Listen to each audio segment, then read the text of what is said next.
¿Escucháis?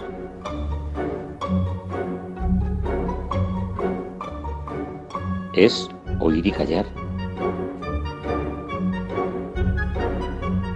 En Ñ Radio.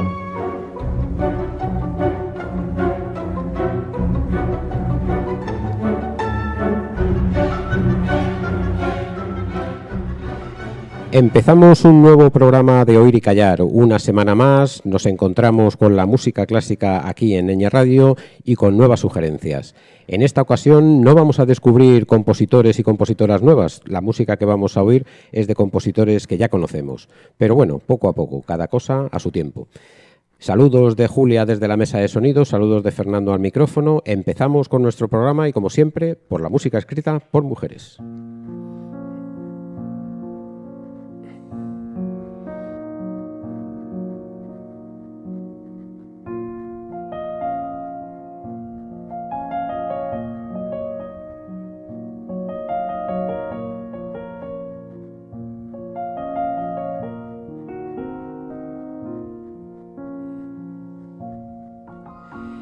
La compositora que vamos a recordar hoy, que no a descubrir, es una americana llamada Amy Beach. Es una mujer que nació en 1867 y vivió hasta 1944.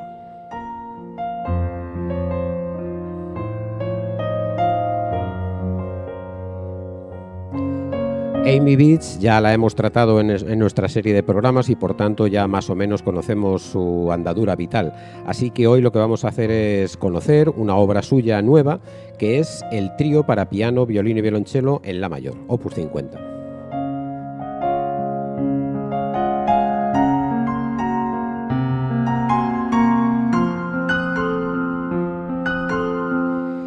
Amy Beach, que fue una de las pioneras de la composición en Estados Unidos y una de las primeras sinfonistas que se desarrollaron en este país. También vamos a recordar levemente que el matrimonio de esta mujer supuso un frenazo a su carrera, pero lo que sucedió es que la disolución de este matrimonio por fallecimiento de su marido en 1910 pues supuso un nuevo relanzamiento de su carrera. La obra que vamos a escuchar de Amy Beach es de esta segunda etapa.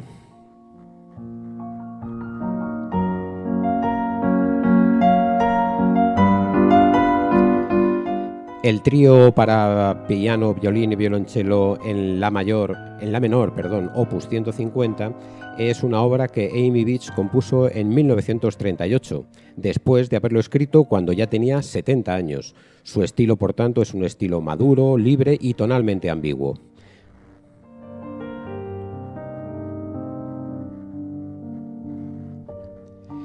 En contraste con los primeros trabajos que hizo al principio de su carrera, pues hay que decir que estos trabajos sí que estaban más en la estética de la tonalidad y de la estética del neoclasicismo. Bueno, esto, como hemos dicho, estas últimas obras tonalmente son más evolucionadas y pertenecen ya pues a la tradición musical de principios del siglo XX. Sin embargo, Amy Beach todavía, digamos que se favorece de un enfoque claro y conservador y que era posterior a la música romántica, en la que algunos músicos de la misma época, como por ejemplo Rachmaninoff, eran criticados porque hacían una música todavía demasiado anclada en las estéticas románticas. Esta crítica se las hacían aquellos compositores más modernistas, más vanguardistas, como por ejemplo pues eran Claude Debussy o Gabriel Fauré.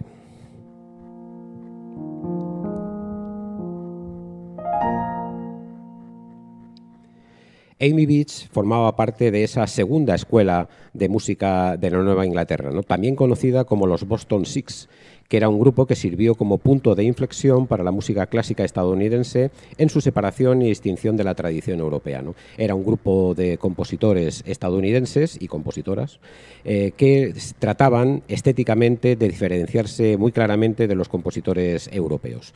Bueno, pues esta obra responde un poco a toda esta estética que hemos dicho de principios del siglo XX, de ruptura con el romanticismo y ruptura con la estética europea. Vamos a empezar a oír ya, por tanto, este trío y, bueno, pues vamos con el primer movimiento. El primer movimiento, que es un allegro.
El segundo movimiento de este trío que estamos oyendo es un movimiento lento assai.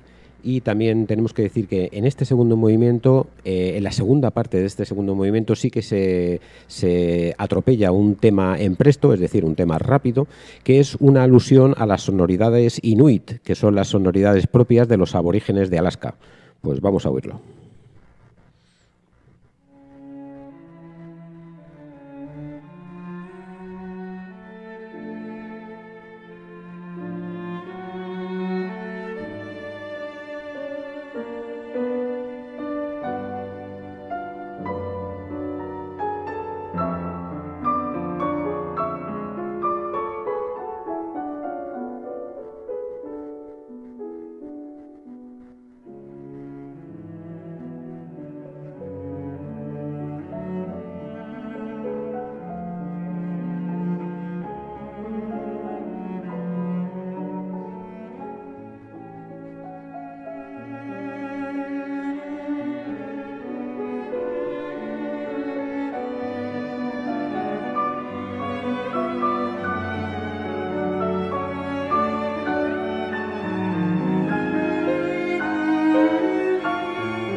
El tercer y último tema de este trío es un tema en alegro también, como corresponde a los movimientos finales, y la característica es que es un ritmo sincopado. Es decir, ¿cómo explicar el ritmo sincopado? Es como si le fuésemos quitando los acentos naturales de la música para ir alargándoselos un paso más, ¿no? Como si fuésemos sincopando, es decir, alargando un poco los acentos naturales hacia el siguiente paso. Bueno, pues esto es un poco el ritmo sincopado. Este tipo de ritmos son común en los ragtime utilizados allí en Estados Unidos y concretamente en Cake Waltz, que es donde más los aprendió Amy Beach. También este tipo de ritmos son bailes que se originaron en las plantaciones de los esclavos negros y que Amy Beach tomó como fuente para este movimiento final de su obra.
Bueno, ya hemos oído esta excelente música de Amy Beach, concretamente el trío para violín, piano y violonchelo, bueno, o como se suele decir mejor, ¿no? Piano, violín y violonchelo, en este orden.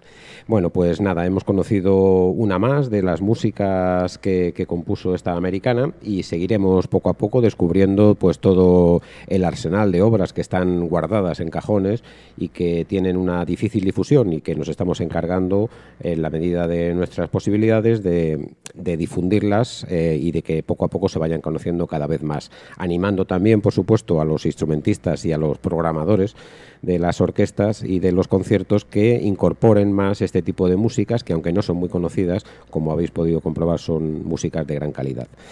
Bueno, y vamos a pasar a nuestra segunda parte del programa, no sin antes recordar que bueno, tenemos una línea de WhatsApp abierto para recibir vuestras preguntas, vuestras sugerencias, vuestras indicaciones, cualquier cosa que nos queráis decir, que nos queráis proponer, pues nosotros la vamos a atender inmediatamente. Este es el 64 11 29 8 29. Y nuestra segunda parte del programa la vamos a hacer una vez más con Beethoven.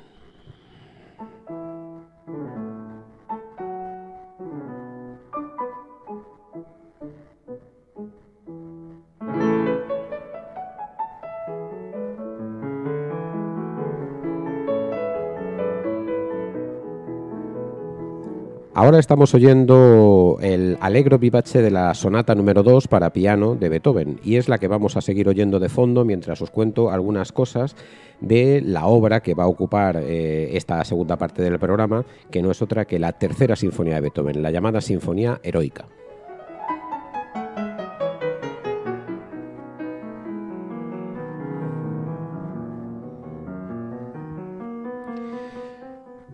Beethoven empezó a componer su tercera sinfonía hacia el año 1802, cuando estaba en Heiligenstadt. Esta ciudad la estuvimos nombrando bastante en el otro podcast que estuvimos hablando de Beethoven, porque fue allí donde redactó su testamento, donde él empezaba a ser consciente de la sordera que no le iba a abandonar en el resto de su vida y donde incluso abrazó la posibilidad del suicidio.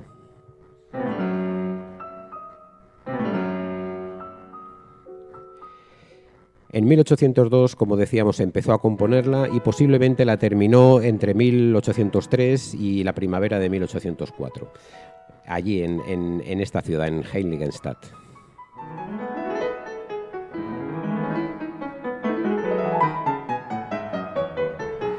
La primera audición de forma privada que se produjo de esta sinfonía seguramente se hizo hacia el mes de agosto del año de 1804, en la casa del príncipe Joseph Franz de Lobkowitz, que fue finalmente el dedicatario final y oficial de la obra. El estreno en público, por otro lado, tuvo lugar en el Teatro de Viena el 7 de abril de 1805, con Beethoven a la batuta de dirección.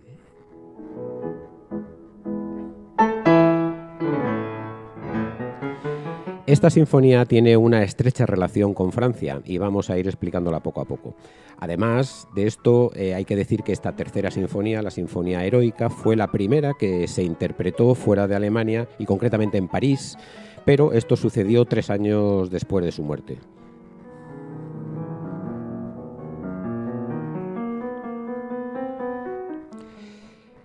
La sinfonía rompe drásticamente con el espíritu anterior. En primer término y tan solo por su duración, no nos vamos a meter en más profundidades. La duración de la tercera sinfonía de Beethoven es prácticamente el doble que cualquiera de las sinfonías anteriores, la primera y la segunda suyas o cualquiera de las sinfonías precedentes de sus maestros admirados Haydn o Mozart.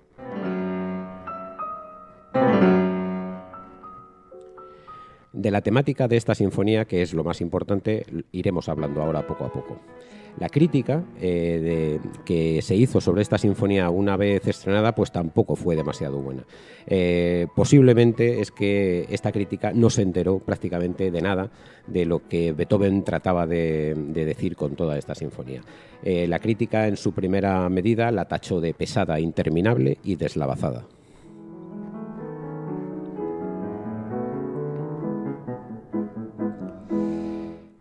En una reseña de un periódico de la zona, concretamente el 26 de abril de 1805, se pudo leer, abro comillas, el público y Herr van Beethoven, que dirigía, no quedaron satisfechos el uno y el otro esa noche. Consideraron la sinfonía demasiado pesada y larga, y el autor demasiado descortés porque no inclinó la cabeza para agradecer el aplauso que provenía de una parte de la audiencia. Beethoven consideró que ese aplauso no era suficiente. Cierro comillas.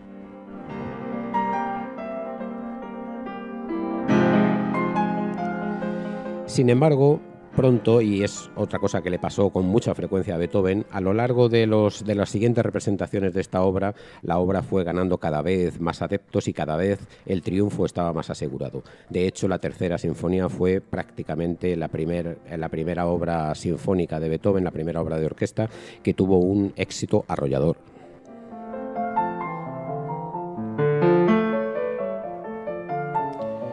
Y ahora nos vamos a meter un poco con esa vinculación que había anunciado un poco de esta sinfonía con Francia y concretamente con París.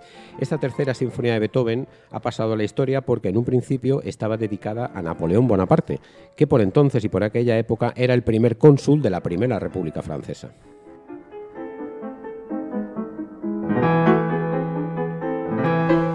El propio compositor había escrito esta dedicatoria a la primera hoja de su partitura, dedicándosela de esta forma. La sinfonía se iba a llamar Bonaparte.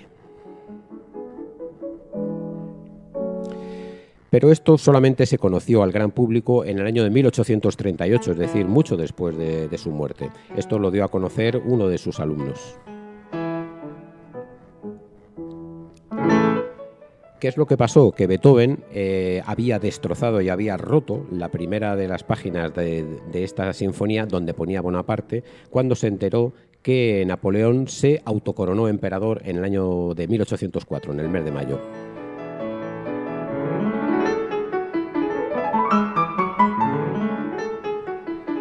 Ferdinand Ries, que era secretario y asistente de Beethoven, nos lo contó así, y abro comillas. En esta sinfonía, Beethoven se había propuesto como protagonista a Bonaparte, en la época en la que éste era todavía primer cónsul. Hasta entonces, Beethoven le hacía un caso extraordinario y veía en él a alguien idéntico a los grandes cónsules romanos. Fui el primero en llevar a Beethoven la noticia de que Bonaparte se había declarado emperador, y al oírlo se encolerizó y gritó: «No es más que un hombre vulgar. Ahora va a pisotear todos los derechos humanos, no obedecerá más que a su ambición y querrá elevarse por encima de los demás. Se convertirá en un tirano». En ese momento cogió la primera página de la partitura de su tercera sinfonía y la rompió.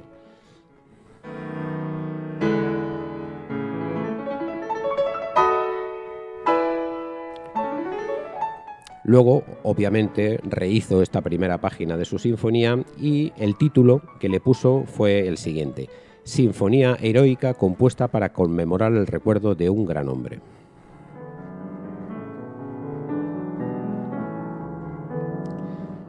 Hay que decir que Beethoven, desde luego, era un hombre de la Ilustración. Era un hombre enamorado de todo lo que había surgido después de la Revolución Francesa y era un hombre amante de las libertades y de la derrocación del feudalismo que supuso esta Revolución Francesa.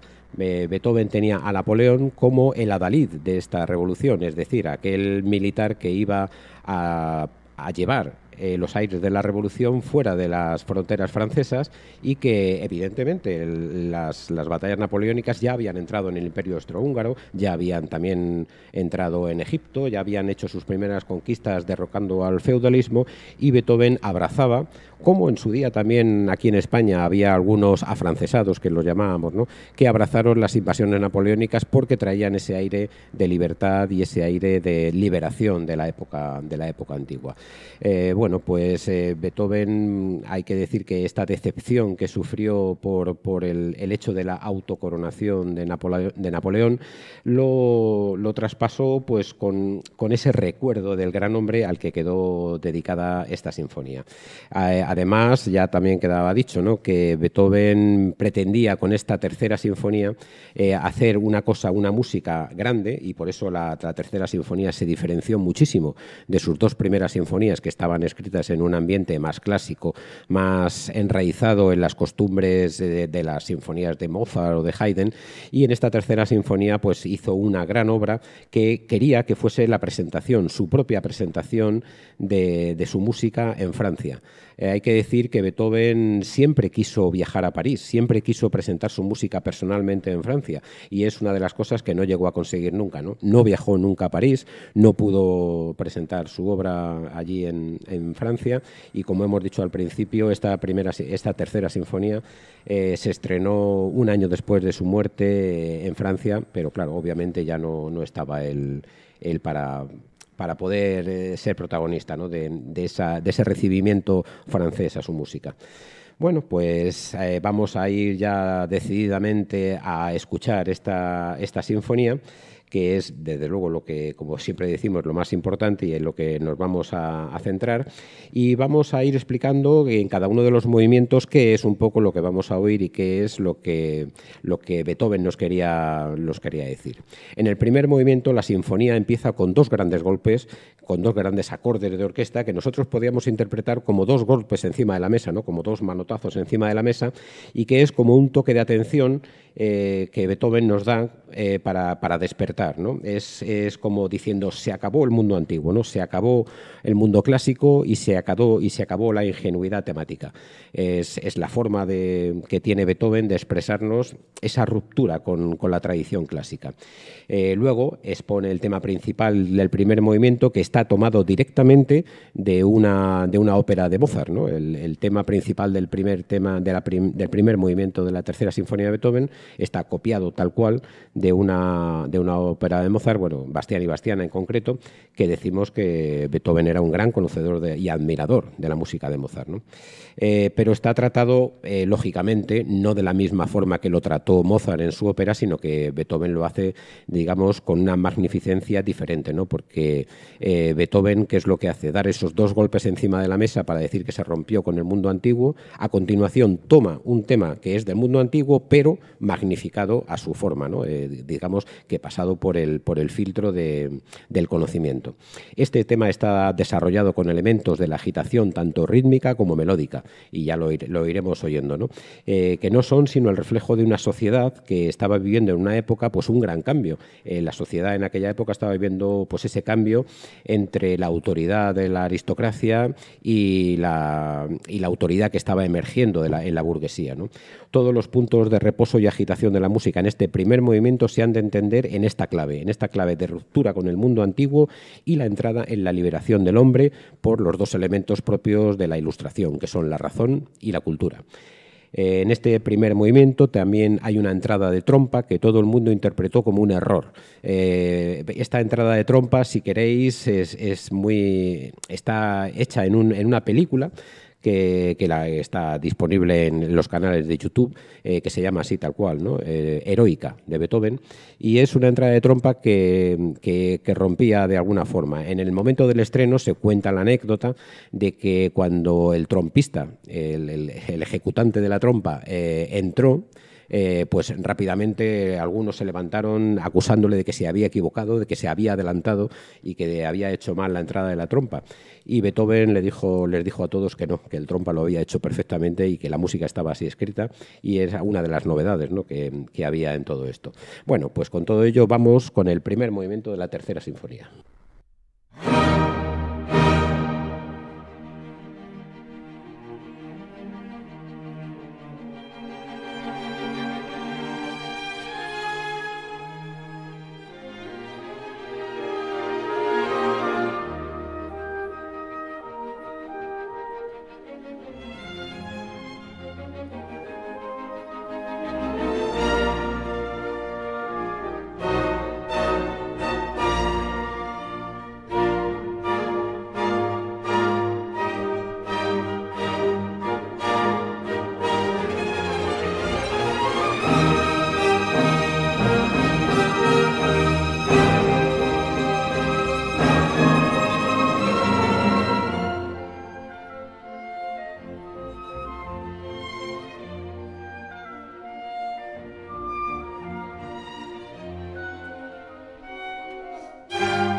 El segundo movimiento es una marcha fúnebre.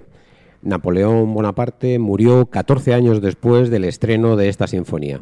Esta marcha fúnebre estaba pensada por Beethoven para simbolizar la muerte del hombre que él mismo idealizó y que murió simbólicamente fruto de su propia ambición. Este segundo movimiento es la marcha fúnebre que el propio Beethoven dijo después de la muerte de Bonaparte que estaba compuesta para él, para ese hombre que murió, pero murió cuando se coronó, ¿no? Para Beethoven. Además, esta marcha fúnebre está compuesta en do menor. Esto es un dato técnico que quizá nos sirva también. Do menor es una tonalidad con 3 bemoles en la armadura y que ya habíamos hablado alguna vez de ella, ¿no? Es lo que hemos llamado el carácter heroico. Esta tonalidad es lo que se le llama la tonalidad heroica por estos 3 bemoles, que también era una tonalidad muy utilizada por los músicos que componían dentro del ambiente de la masonería, ¿no? Como por ejemplo habíamos contado esto mismo cuando relatábamos la composición de la flauta mágica de Mozart, ¿no? Bueno, pues esta es una tonalidad típica hasta entonces de los músicos que eran hermanos masones, pero que a partir de aquí Beethoven la utilizó como una tonalidad heroica, ¿no? Esto es el carácter heroico de la música de Beethoven, ¿no? En esta tonalidad. Bueno, pues vamos a oírlo.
Vamos ahora entonces con el tercer movimiento, que es de aire allegro vivace.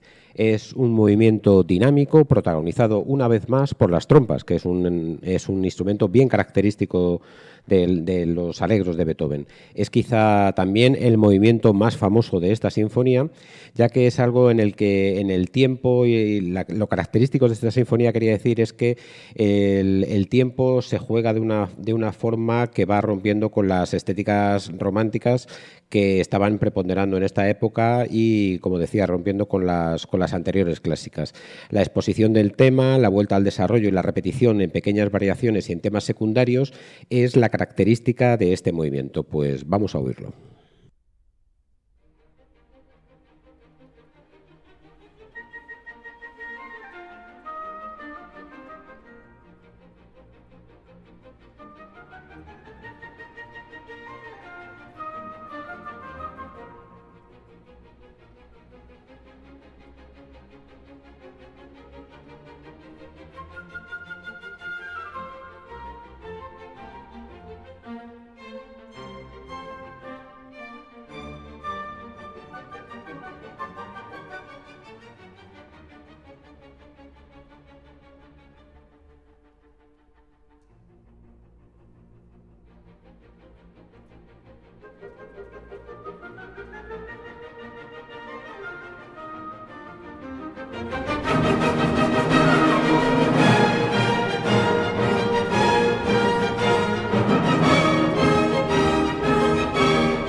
El cuarto y último movimiento de esta tercera sinfonía es también de un aire alegre.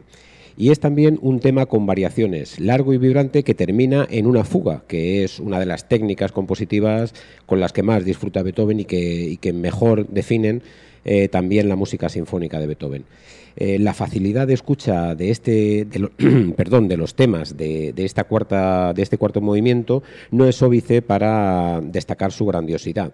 Es decir, que Beethoven, una vez más, al igual que había hecho en el primer movimiento de esta sinfonía y en otras obras también suyas, pues una vez más, como decíamos, Beethoven coge y toma un tema aparentemente simple y lo transforma en algo magnífico y grandioso. Pues vamos a oír este cuarto movimiento.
Y así termina esta tercera sinfonía de Beethoven, y con esta música, desde luego, Beethoven se convirtió en el símbolo de la Ilustración, no solamente en la Europa ya conocida por él, en la Europa visitada por él, es decir, en Viena, sino que poco a poco y en pocos años pues se convirtió en el símbolo de la Ilustración en toda Europa.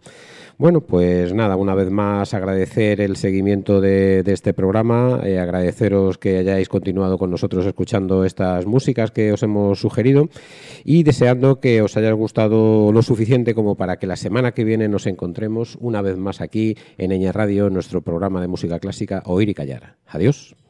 Eso es todo, amigos.